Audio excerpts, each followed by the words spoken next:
şəxsən mənim fikrimcə, yəni Yuri Söminlə Kakaber Skadadze tamamilə başqa bir stilli məşqçilərdir. Yuri Sömin, yəni mən bu gördüyümdən də, yəni gördüyümü nəzərə alıb bunu deyirəm ki, yəni keçən illəri biz individual bir futbol nümayiş etdirdik. Yəni qabaq hücum xəttində çox güclü olduğumuza görə, yəni biz bütün varımızı, gücümüzü qoyurduq ki, yəni hücum xəttinə.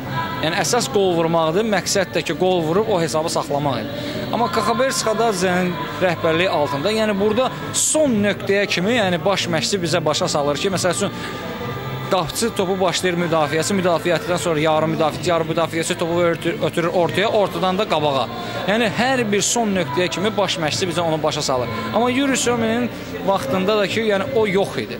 Amma ki belə də götürəndə ki, yəni Yuri Sömin təzə gəlmişdi komandaya. Ona görə də bunu ondan tələb eləmək yəni çox qəliz məsələ idi. Amma Kakaber Skadadze neçə illərdir, yəni artıq 4 ildir ki, Interin baş məşqçisidir. Yəni o istədiyi taktikanı, yəni hər bir oyunçuya başa salır. Həm də ki, yəni deyərdim ki, şəxsən mənim üçün, yəni Kakaber Skadadze ilə işləmək biraz asandır. Nəyə görə? Çünki o mənə yəni çox dərinliklərini başa salır. Yəni o mənə həftələr boyu başa salır. Həftələr keçdikdən sonra o məndən onu tələb edir.